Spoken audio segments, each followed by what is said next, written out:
Sabi nung katabi, ma-beauty po. Talaga namang maganda. Magandang umaga po sa inyo lahat, mga kapatid.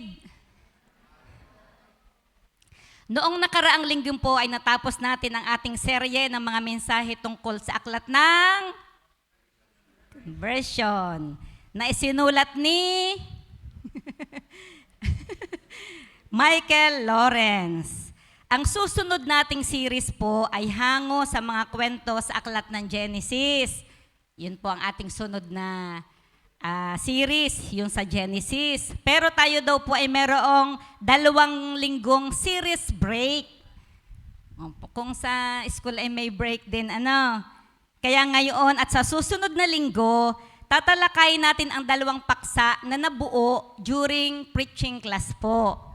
Yan, kaya kung sino ang may kaloob sa paggawa ng mensahe ay attend na po kayo para kayo ay mapagpala sa paggagawa ng mensahe. Sa September 28 din po, at sa September 28 magsisimula na yung ating Genesis series. Ang ating paksa ngayong umaga ay tungkol sa pagtutuwid sa kasalanan na may temang paano magtuwid sa nagkakasala.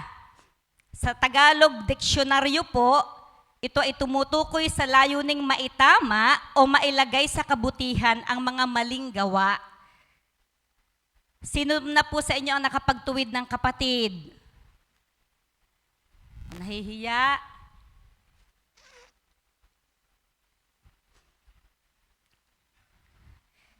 May naituwid na ba kayong kapatid na nagkasala? Madali po ba ang magtuwid? Kaya sasabihin kaya hindi ako nagatuwid ay anong hirap man din. Hindi po, napakahirap. Baka ibalik sa atin, ikaw man din. Isa sa napakahirap na gawain ng cell leader, mga pastor, mga namumuno, ay ang pagtutuwid sa mga kasapi sa iglesia. Na kailangang isaalang-alang ang damdamin nila. Buti kong hindi maramdamin, natulad ko. Hindi na po, napalaya na ng Panginoon. Dapat isaalang-alang ang damdamin, ay baka masaktan. Baka magtampo sa akin, hindi na ako bigyan ng gulay. Kung saan hindi sila masasaktan, magagalit o magtatampo. Tingnan natin kung papaano nagawang magtuwid ni Juan Bautista kay Haring Herodes na nagkasala ng pakikiapid. Basahin po natin ang Marcos 6, 1 hanggang 29. Marcos 6, 1.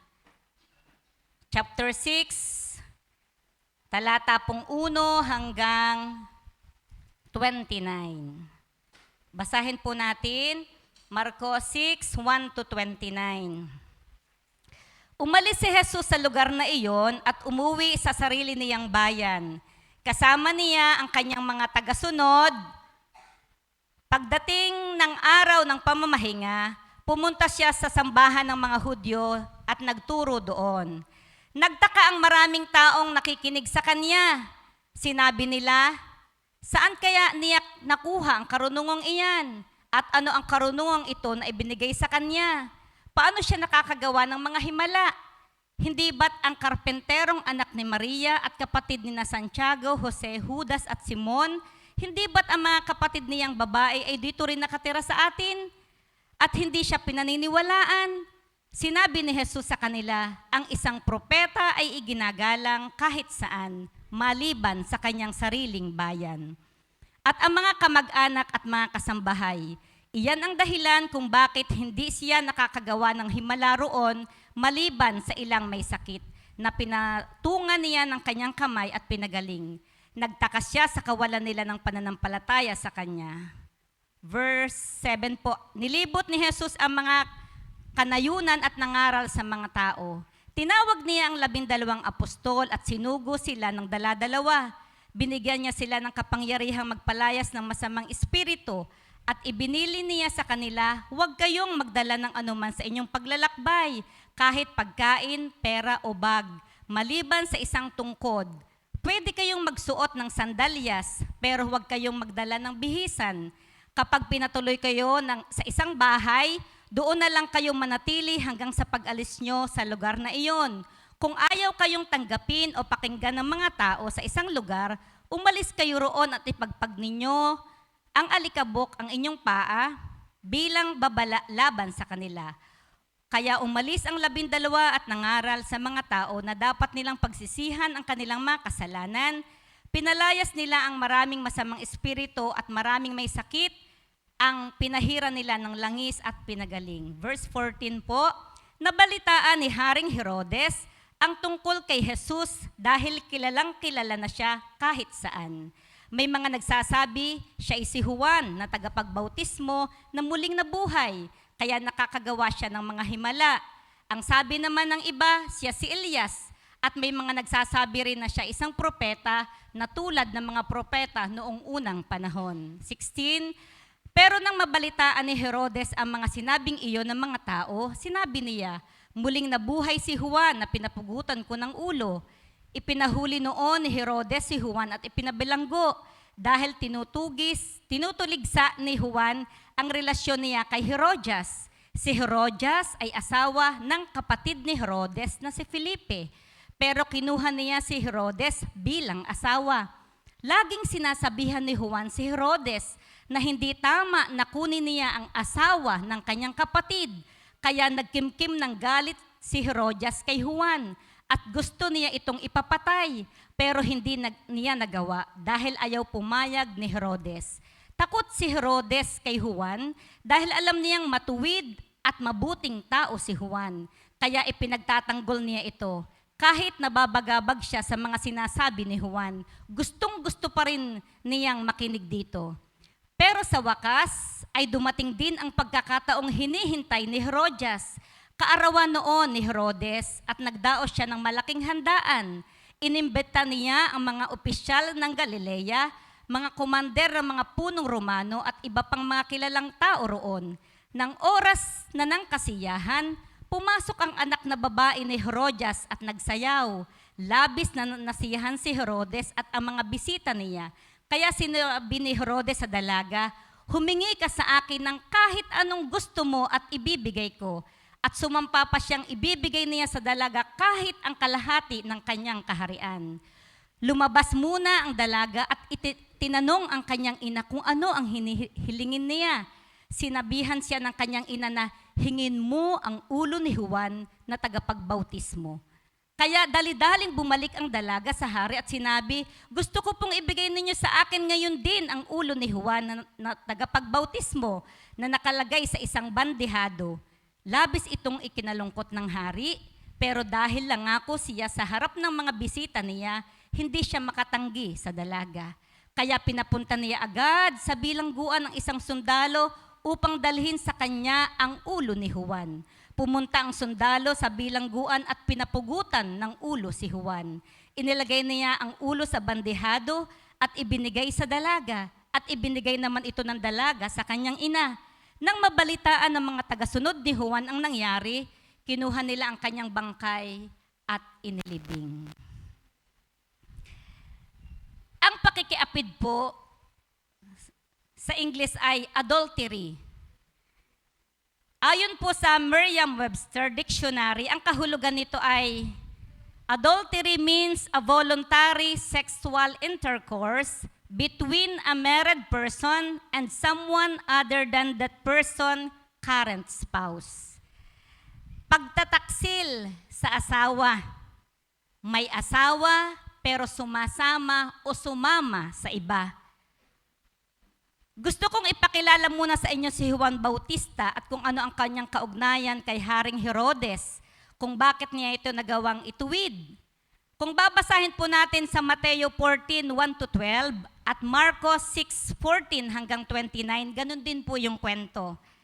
Pinuna ni Juan Bautista si Haring Herodes dahil sa kanyang kasalanang pagkuha kay Herodias. Pareho po yun ha, yung Herodes ay lalaki, yung Herodias ay babae. Naasawa naman ng kapatid niyang si Felipe. Si Haring Herodes ay kapatid ni Felipe. At kinuha naman ni Haring Herodes yung asawa ni Felipe, asawa ng kanyang kapatid. At ang pagkuha ni Herodes kay Herodias ay itinuturing na isang paglabag sa batas ng Diyos tungkol sa kasal at pag-aasawa. Pinansin ni Juan Bautista si Herodes sa kanyang ginagawang ito, na naging sanhi ng galit ni Herodes at ng kapagkabilanggo ni Juan Bautista. Sa huli, dahil sa sayaw ni Salome, yung anak po ni Herodias, sa kaarawan ni Herodes at sa impluwensya ng kanyang ina, si Juan Bautista ay pinugutan ng ulo bilang tugon sa hiling ni Salome. Sa ating binasa, si Haring Herodes ay nagkasala ng pakikiapid sapagkat kinakasama niya ang asawa ng kanyang kapatid. Ngunit paano nga ba niya itinuwid ang ganong baluktot na ginagawa ng hari? At mula po sa halimbawang ito ng pagtutuwid ni Juan Bautista, papaano ba natin dapat ituwid ang mga nagkakasala? Tayo naman po. Paano ba tayo dapat magtuwid sa nagkakasala? Una, magtuwid ng buong tapang. Magtuwid ng buong tapang. Pag sinabi nating magtuwid ng buong tapang, ito ay ang pagharap sa problema o hamon na buong lakas ng loob at determinasyon. Hindi yung tapang na manununtok at masugod ha. Yung haharapin mo talaga, yung hamon, yung determinado ka. Nangangahulugan din ito ng pagiging matapang at matatag sa harap ng mga pagsubok o kahirapan. Yun daw pong tapang. At hindi pag-atras o pagsuko kahit mahirap ang sitwasyon. Sa verse 18b, sinabi ni Juan kay Herodes, labag sa batas na kasamahin mo ang asawa ng iyong kapatid.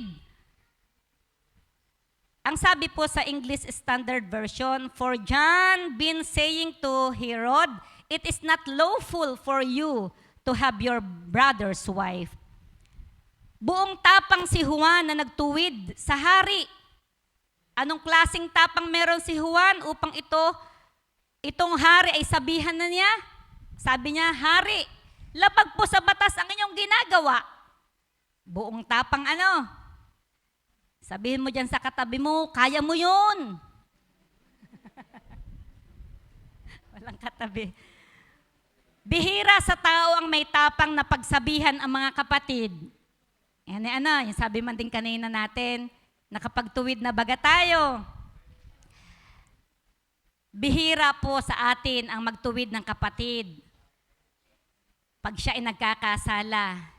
Minsan, kailangan muna nating tingnan kung paano tayo magsasalita, kung paano natin sila ikukorek sa mga maling ginagawa.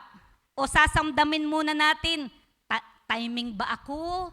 Nasa tamang lugar ba ako? Nasa tamang tao ba akong kasama niya? Ngayon na ba?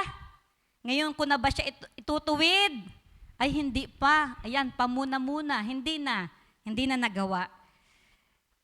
Ang tapang na mayroon si Juan, kahit sa mataas na may katungkulan, yung pong tapang na nagmumula sa Diyos. Hindi yung tapang lang natin, yung tapang na nagmumula sa Diyos. Kasi nagasigaw yung puso niya. Nagasigaw yung puso niyang hindi tama. Hindi tama yun. Kapag galing sa Diyos ang ating tapang, hindi tayo matatakot basta sa ikabubuti ng ating kapatid sa Panginoon. Basta sa ikabubuti ng ating kapamilya. Basta sa ikabubuti ng ating kamag-anak o anumang estado sa buhay sa lipunan. Minsan, kapag lamang po matapang ay kapag lasing. Ay, labas ang matapang dyan. Yan, ganyan na. Kapag daw lamang po lasing o may inom, ay, sino lalabas sa akin dyan? At kapag nahulasa na, Kinaumagahan ay timuman din, Laga ng pampa,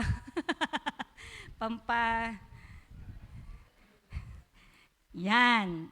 Wag lang daw po tayo maging matapang kapag lasing. Ay, wala namang magalasing. Para hindi man basta sabihin ay magiging matapang ako kay maglalasing. Wala na po yun. Yun ay dun sa hindi nga Kristiyano na.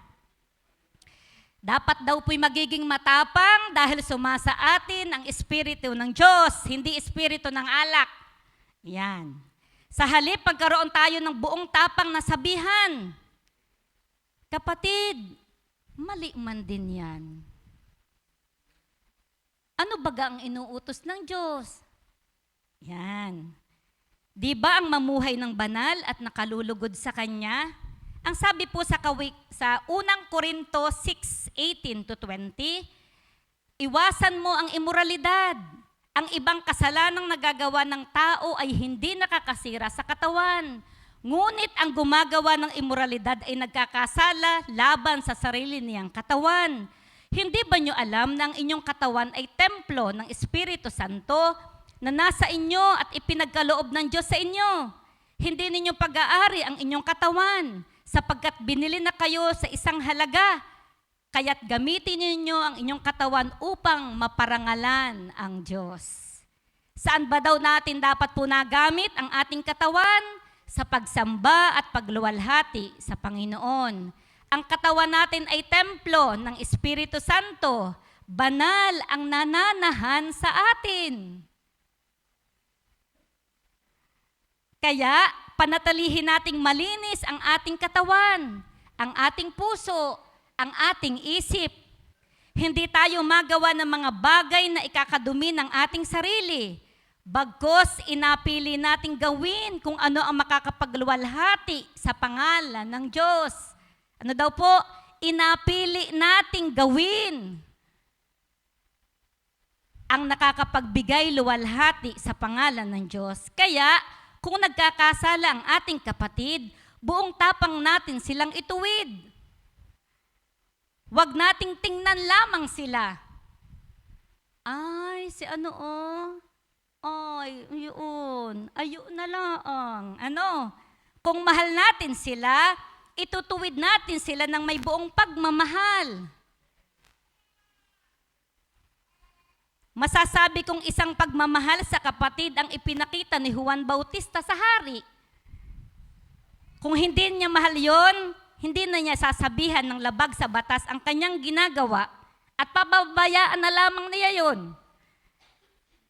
Alam ni Juan ang kahihinatnan ng mga taong gumagawa ng pagkakasala. Kaya gano'n na lamang ang kanyang pagiging determinadong ituwid. Kahit pa mataas ang katungkulan ng taong iyon. Alam ni Juan na isang utos lamang ng hari, maaari siya nitong ipapatay. Hindi siya takot mamatay. Basta bilang isang lingkod ng Diyos, kailangan niyang gawin kung ano ang alam niyang tama at yun ang utos ng Panginoon. Pero wala siyang takot na magtuwid. Waring nakakahiyang makipag-usap sa hari, yun na lang bumati ka ng magandang umaga po, gandang araw po. Ayong atuwid mo pa, talagang yung po ay galing sa Diyos, yung tapang na meron siya. Buo ang loob. Ganito po ba tayo mga kapatid? Hindi tayo sumusuko na magtuwid sa nagkakasalang kapatid. O kapag medyo nagagalit na ang ating itinutuwid, matigil na tayo. Dahil ayaw nating may magagalit sa atin. Ay siya na may pagnasabihan, ay siya pa ang nagatampo, ay wag na. Ganyan din tayo, yan ang ating mga dialogue. Pero hindi po yan ang nais ng Diyos na gawin natin. Ang nais niya, ituwid natin ang ating mga kapatid upang maitama ang kanilang pamumuhay. Hindi nais ng Diyos na ang kanyang mga anak ay napapahamak, kundi mailigtas sa kapahamakan. Bakit hindi po tayo nakakapagtuwid sa iba? sa iba nating kapatid o sa nakikita nating mali ang ginagawa. Dahil baka tayo may takot at masabihan din, ikaw nga ni ay, ginagawa mo nga rin ay. O baka masabihan tayo, wala kang paki sa akin. Ho.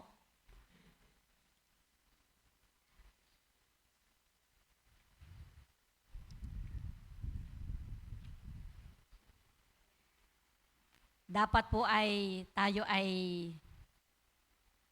merong paki. At yung sinasabihan din naman ay magpapatuwid. Ano? Ikalawa po, paano nga dapat magtuwid? Ano nga po yung una? Magtuwid ng?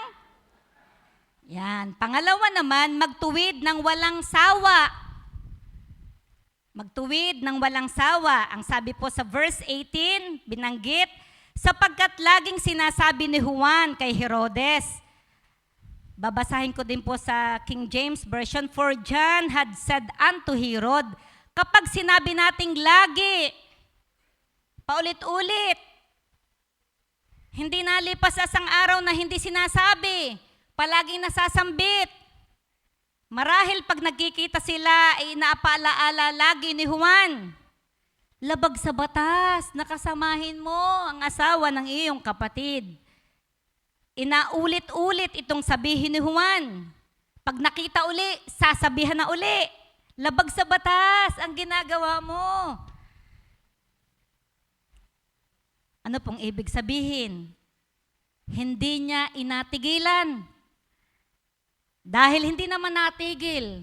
Sa paggawa nga ng masama, ikaw na itumigil na at naniwala na, di hindi na paulit-ulit. Hindi niya natigilan dahil hindi natigil ang hari sa paggawa ng immoral na kasalanan. Patuloy sa pagtutuwid si Juan dahil hindi pa niya nakikita ang pagbabago. Kung sana ay natigil na siya sa mali niyang ginagawa, hindi na pa uulit-ulitin pa ni Juan ang kanyang pagtutuwid. Kaso, parang lampas lang sa kabilang tenga. May pandinig naman para marinig ang sinasabi ni Juan, pero binabaliwala ang walang sawang pagtutuwid ni Juan. Nai-imagine po ba ninyo ang mukha ni Juan kapag lagi siyang nagkikita at itinutuwid niya ang hari? Ano kaya ang reaksyon ni Haring Herodes? Tayo, pag tayo paulit-ulit na sinasabihan. Marahil naririndi na. Kulang na lang ay, takpan na natin ating tainga. Para pag nagkita si Juan ay hindi na mapapanginggang paulit-ulit ang pagsasabi. Oh, mga kabataan, kapag paulit-ulit ang pangangaral sa atin at kapag may sinasabi ang iyong magulang, sa leader, madalas ayaw nating pakinggan. Lalo na't kapag pinagbabawalan tayong gawin ang sa tingin natin ay maganda sa paningin natin. O nai-enjoy pa natin gawin ang mga bagay na pansamantalang magbibigay sa atin ng ligaya. Na pagkagising mo lang sa umaga, mga kabataan, bibig na ni nanay, bibig ni tatay, ano kayo, umaga na. Upang paalalahanan tayo sa mga dapat nating gawin at mga di dapat nating gawin. Kaya para di marinig, ang paulit-ulit na sinasabi ng mga nanay, anong ginagawa? Ano yung nalagay sa tainga? Headset. Ang sayaw ay yung nanay galit na, labas na ang litid. Kagalitan ay sayaw pa ng sayaw yung anak. O kaya, gatulog-tulugan. Kunwari di naririnig. Ay bakit baga nga ni sa halip na pakinggan o tanggapin ang sinasabi ay kailangang baliwalain? Nako, mga kabataan, tatanda rin kayo. Mamimiss ninyo yun. Yung pagngawa-ngawa. Sabi sa Kawikaan 4:2, dinggin ninyo mga anak ang turo ng inyong ama. Sasa inyo ang unawa kung laging diringgin siya. Pagkatiyak na mabuti ang aking sinasabi, kaya aking mga katuruan, huwag mong isantabi. Di ba't kaya paulit-ulit at walang sawang sinasabi ng inyong mga magulang ay dahil nais nila kayong mapabuti? Ayaw nila ang mga anak nila ay mapariwara at masasayang ang buhay. Gusto nila na maging maayos ang mga anak. Ang sabi, sa inyo ang unawa. Bibigyan kayo ng Diyos ng kaalaman at pangunawa. Gusto ba ninyo mga kabataan na magkaroon kayo ng pangunawa na nagmumula sa Panginoon? Mga kabataan? Walang kabataan. Yan, syempre gusto natin yun. Yung nagmumula sa Panginoon ang ating pangunawa. Bakit? Bakit mula sa Panginoon? Kapag ang pangunawa ay nasa iyo na, yung pangunawa ng Panginoon ay nasa iyo na, hindi na kayo tuturuan pa kung ano ang gagawin ninyo. Dahil alam ninyo kung ano na ang tama at mali. Alam na ninyo kung ano inyong gagawin. Ang mga taong kumikilala sa Diyos, alam na ang kaniyang gagawin. May direksyon na. Hindi na kayo didiktahan pa sa mga gagawin ninyo. Kapag ang isang tao ay nakikinig sa turo at saway, aral ng Panginoon, lalo na ang mga kabataan, hinding-hindi kayo mapapahamak. Bagkus, kayo ay mapapabuti. Kaya kapag sila'y nagtuturo, pakinggan. Huwag isantabi na waring walang narinig. Ang sabi po sa Kawikaan 4:10, makinig ka aking anak, payo ko ay tanggapin. Lalawig ang iyong buhay, maraming taon ang bibilangin. Mga kabataan, sino ang nais humaba ang kanyang buhay? Ano ang gagawin? Makinig. Makinig sa payo, aral, mga paalaala ng magulang. Pakinggan kahit nakakasawa na at masakit sa tenga. Isipin mo ito ay para sa iyong kabutihan. Walang magulang na naghangad sa kakapahamak ng kanyang anak. Ganon din daw naman po sa atin, mga kapatid. O tayo naman. Itinutuwid tayo ng mga leader, nangangalaga sa atin, sapagkat ayaw nila na tayo mapahamak. Meron bang mga kapatid na pinapayuhan, subalit yung sarili pa rin gusto ang ginagawa? Kung ano ang taliwas sa utos ng Diyos, yun ang pinagpipilitang gawin. Kaya hanggat hindi nagabago ang kapatid na iyon, at di nasadsad sa puso niya ang mga salita ng Diyos, hindi rin siya titigilang pagsabihan at pangaralan ng mga kapatid. Mapalad ang mga taong may mga kapatid na di nagsasawang mangaral at magtuwid sa kanyang mga kapatid sa Panginoon. Kaya kung ikaw ay isa sa nagagawa ng tama, nakakagawang itama o i-correct ng kapatid mo, anong palad mo? Huy ate, huy nining, dapat may digar ni. Ay salamat. Sa halip na ituring silang kaaway, ay magpasalamat dahil may mga kapatid na gumagabay sa iyong pamumuhay bilang isang Kristiyano. Ikaw ay kabilang na sa isang katawan na ang ulo ay si Kristo, na tayo ay kanyang bahagi. Sabi nga, hindi kumpletong isang katawan kapag kulang ng isang bahagi.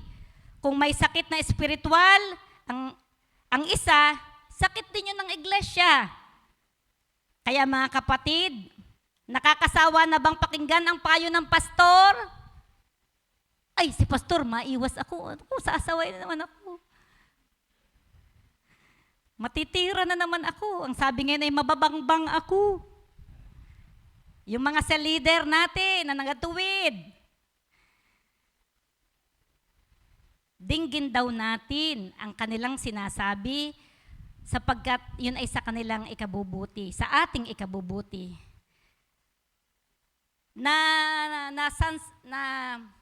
Narinig ko lamang po dun sa assimilation class, na kapag ikaw ay napabilang sa isang iglesia, dapat may pakialaman. Sabi po nung isang nagsalita dun sa assimilation, kayo ay Ibibilang na sa mga miyembro ng CLJC. Dapat willing kayong mapakialaman ang inyong buhay. May pakialaman tayo. Sasabihan kita, pwede mo rin akong sabihan. Hindi lamang ako ng ako. No, dapat ay, Pastor, ako man din, may napuna din sa inyo. O yun, o di magsasabihan sila, ay salamat kapatid. Hindi lamang tayo lagi tama dahil tayo minsan ay nakakagawa din ng hindi nila gusto. Pwede din sasabihan ko ikaw, sabihan din ninyo kami. Dahil tayo isang katawan, dapat tayo ay nagtutulungan. Pangatlo at panghuli po, magtuwid ng may otoridad. Magtuwid ng may otoridad. Ang otoridad ay tumutukoy sa kapangyarihan, karapatan o kakayahan ng isang individual na magpataw, magbigay o magpatupad ng disiplina sa iglesia o sa nasasakupan upang itama ang isang bagay. Ang sabi po sa verse 18, labag sa batas, nakasamahin mo ang asawa na iyong kapatid. Kapatid. Sa talata ay direktang sinasabi ni Juan ang pagkakasala ni Herodes. Kung papansinin natin, ang pangungusap ay may tandang padamdam sa hulihan ng pangungusap. Ano pong ibig sabihin ng may tandang padamdam? Exclamation point. Ibig sabihin, ipinapahayag ni Juan ang kanyang matinding damdamin sa pagkagalit sa ginawa ng hari. Hindi nagagalit si Juan sa hari. Doon sa ginawang kasalanan ng hari, siya nagagalit. Kahit tayo naman, kapag nakita natin ang ating kapatid na gumagawa ng mali, nagagalit tayo doon sa kasalanan na ginagawa niya. Akala naman ng ating kapatid ay galit tayo sa kanya dahil minsan ay gigil. Gigil. Gigil tayo sa pagtutuwid. O, pakisabi uli sa iyong kapatid, huwag kang gigil.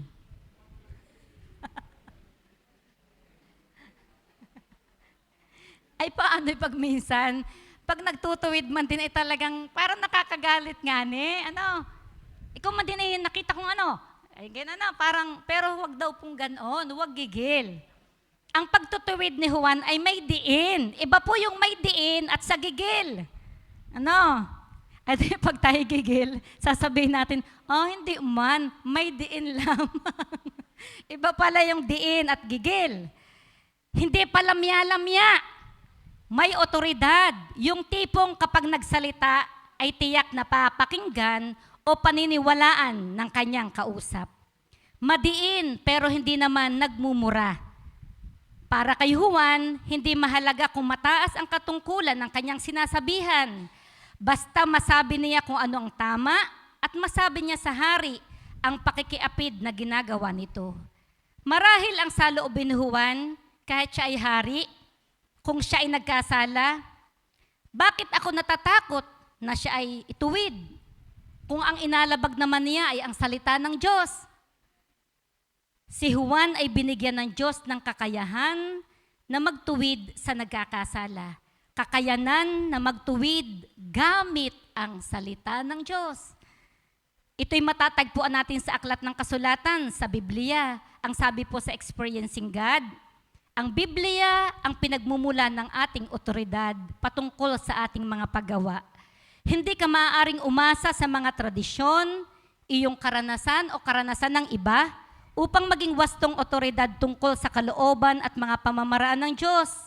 Ang mga karanasan at nakagawian ay dapat na suriin palagi ayon sa itinuturo ng Biblia. Paano ipinakita ni Juan ang kanyang otoridad sa pagtuwid sa hari? Sa pamamagitan ng salita ng Diyos. Nais mo din ba na magkaroon ng otoridad na magtuwid sa iyong kapatid? Palaging magbasa ng Biblia. Gagabayan ka ng salita ng Diyos ng mga tamang paraan kung paano mamumuhay at kung paano magtuturo ng tama sa iba. Hindi ka magsasaway ng ayon lamang sa iyong sariling pagtutuwid, kundi palagi kung ano ang batay sa kalooban at nais ng Diyos. Kaya kung magsasaway tayo sa ating kapatid, Huwag basta magsaway o makasalita lamang. Gamitin natin ang salita ng Diyos upang sansalain ang mga kilos na labag sa Diyos. Kaya kung nais natin na magkaroon ng otoridad, palaging bumalik sa Biblia at humingi sa Diyos ng karunungan na maunawaan ang sinasabi ng kasulatan. Sabi sa isang awit po ito ng mga bata sa Sunday School, ang Biblia ay salita ng Diyos, naroon ang kanyang utos, upang ang buhay ay maging maayos, araw-araw siya ay sundin ng lubos. Yon, ang Biblia ay salita ng Diyos, naroon ang kanyang utos, upang ang buhay ay maging maayos. Kaya, araw-araw, siya'y sundin ng lubos. Nagtutuwid tayo para malagay sa mabuti ang kalagayan ng kapatid. Hindi tayo nagtutuwid para maipahiya o i-down ang ating kapatid. Baka kaya naman nasasaktan ng ating kapatid, mali ang ating paraan. Pabigla-bigla tayo. Halimbawa, madaming tao. Hoy, ikaw man din ay ano? Ay siya nga ni. Ay mali nga ni. Ano? Baka kaya naman sila nasasaktan o palagi tayo nagkukorek at palagi din naman silang nasasaktan. Kapag daw po ganon, ibahin natin ang ating style sa pagkukorek. Correct sila batay sa salita ng Diyos at wag lang sa ating sarili. Gawin nating inspirasyon si Juan na kapag nakakagawa ng kasalanan ang kanyang kapatid o mga akay, hindi siya manghihinawang ituwid sila ayon sa utos ng Diyos. Hindi niya tinitigilan, hindi niya tinitingnan ang katayuan ng isang tao. Mayaman man, mahirap man, may pinag-aralan o wala, may kapangyarihan o wala, ang mahalaga sa kanya ay kung ano ang katayuan ng kapatid sa mata ng Diyos. Galing ano? Ang mahalaga, kung ano ang katayuan ng kapatid sa mata ng Diyos, hindi na kahit siya ay ano paman, iginagalang o ano sa lipunan, ang mahalaga kay Juan, yung katayuan ng kapatid sa mata ng Diyos. Kung paano sila mapapabuti at mapapaayos. Titingin na lang ba tayo kung may nakikita tayo nagkakasalang kapatid? O lagi na lang ba nating pag-uusapan? O sandaling titigil at hihingi ng gabay sa Diyos kung paano magtutuwid ng mga kapatid? At tayo bibigyan niya ng kakayanan para kausapin sila? Ano po ang nag-udyo kay Juan para magtuwid ng may otoridad? Yung kanyang pagiging puspos ng Espiritu. Pag puspos ka ng Espiritu, hindi ka mapipigilan na gawin kung ano ang ninanais ng Diyos na gawin mo. At yun ay naranasan ni Juan. Kapag ang banal na Espiritu ay kumikilos sa ating buhay, wala tayong magagawa kundi sumunod sa mga nais niya. Magpatianod lamang tayo sa gusto ng Diyos. Kaya kahit ang pagtutuwid sa ating mga kapatid sa kabila ng kanilang pagkakasala ay hindi natin susukuan. Huwag hintayin na maging perpekto tayo bago ituwid ang ating kapatid. Paano minsan sasabihin, baka naman sabihin ako'y garini. Huwag hintayin na maging perpekto tayo para ituwid ang ating mga kapatid. Si Juan ay hindi perpekto. Siya'y nagkakasala din. Pero meron siyang otoridad na kausapin ang hari. May kakayanan siya na magsalita at magdisiplina sa may makapangyarihan sa kanya. Sana'y ganito tayo kay Juan. May otoridad sa pagtutuwid sa mga nagkakasalang kapatid. Sa atin pong nasasakupan, sa ating iglesia, sa grupo ng cell o miyembro ng pamilya, ang pagtutuwid ba natin ay may otoridad? Tiyak ba na pinaniniwalaan tayo? O kailangan pa nating gamitan ng kamay na bakal upang salay maniwala sa atin? Ganito, huwag yan ang gawin mo, paulit-ulit na ginagawa mo. Kamay na bakal. Sa talata ay walang binanggit kung gumamit si Juan ng dahas upang siya'y paniwalaan. Hindi natin kailangan gumamit ng dahas o kamay na bakal upang tayo'y kanilang paniwalaan o upilit sa kanila kung ano ang nais ng Diyos. Ang pagtutuwid na may otoridad ay sapat na. Ituwid sila kung ano ang naaayon sa salita ng Diyos. Pwede naman nating silang sabihan, kapatid, labag man din sa utos ng Diyos ang nagawa mo. Hindi yan man din tama. At hindi yan ikinakatuwa ng Diyos. Bagkus, ito'y magdudulot sa iyo ng pighati at pighati rin sa Diyos. Siya ay banal na Diyos, kaya nais niya na banal din ang ating pamumuhay. Bilang pagtatapos, narinig natin ang tatlong paraan ng pagtutuwid sa nagkakasala. Una, ano nga po? Magtuwid ng buong tapang. Pangalawa, magtuwid ng walang sawa. Ikatlo, magtuwid ng may otoridad. Sinabi ko kanina, isa sa napakahirap na gawin ng leader ay ang pagtutuwid sa mga kapatid na nagkakasala. Ang pagtuwid ni Juan kay Haring Herodes ay isang halimbawa ng kanyang pagtindig sa katotohanan at katuwiran. Kahit alam niyang may panganib ito sa kanyang buhay, ngunit kahit may kapahamakang dulot sa kanyang sarili, hindi ito naging hadlang sa pagtutuwid sa hari. Ang sabi po sa Galatia 6:1a, mga kapatid, kung may isa sa inyo na nahulog sa pagkakasala, kayong pinapatnubayan ng Espiritu ang magtuwid sa kanya. Sino ang magmamalasakit sa ating kapatid? Wala nang iba kundi ikaw, kundi ako. Tayong lahat na pinapatnubayan ng Espiritu ng Diyos. Si Juan po ayon sa Biblia ay puspos ng Espiritu Santo mula pa nang siya'y ipinagbubuntis ng kanyang ina. Ang kanyang pangangaral ng pagsisisi at paghahanda sa pagdating ng Panginoon ay ginagawa niya sa kapangyarihan at gabay ng Espiritu Santo. Ang pagiging puspos ng Espiritu Santo ay nagbigay sa kanya ng lakas ng loob at tapang upang ipangaral ang katotohanan, kahit na may panganib at hamon sa kanyang buhay. Kaya, dapat lagi din tayong puspos ng Espiritu Santo kapag magtutuwid tayo sa ating mga kapatid. Mahalaga ito upang di tayo magkasala sa ating pagtutuwid. Baka sa ating pagnanais na maituwid sila, tayo naman ang magkasala. Sikapin nating puspos tayo ng kanyang Espiritu. Ano naman ang mainam na tugon ng mga ninanais nating ituwid? Kapag itinutuwid ka ng pastor mo, ng cell leader mo, ng magulang mo, huwag kang magagalit. Sapagkat sila'y nagmamalasakit sa iyo. Ibig sabihin, mahalaga sila sa iyo, mahalaga ka sa kanila, at mahal na mahal kanila. Ayaw kanila na mapapahamak. Para sa mga may pinangungunahan, kung hindi sila tumigil sa ginagawa nilang pagkakasala, huwag mo ring tigilan. Huwag magsawa.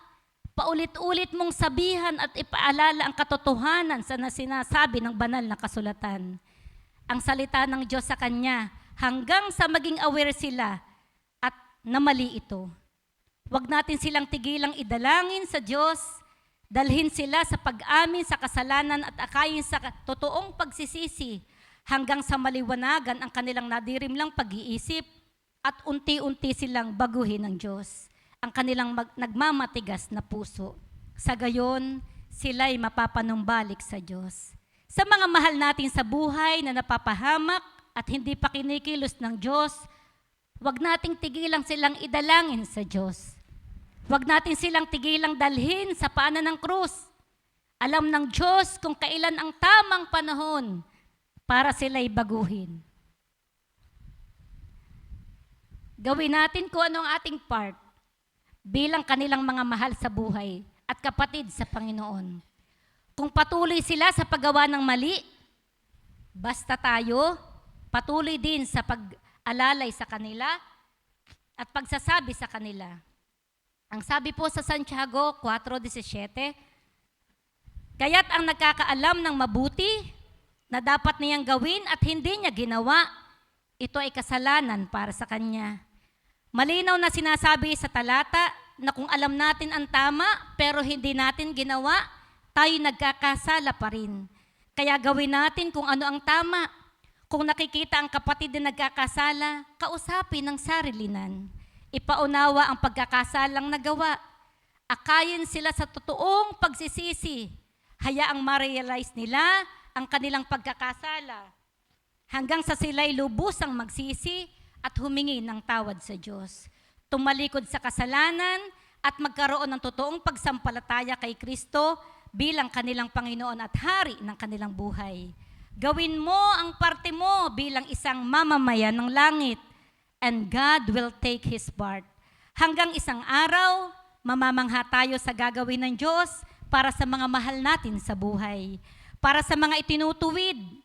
Kailan mo titigilan ang paggawa ng iyong kasalanan? Willing ka bang magpatuwid sa iyong kapatid? Anong saloobin mo naman kapag ikaw ay itinutuwid? Nagagalit ka ba? Nagtatampo ka ba sa iyong kapatid? Sana'y hindi.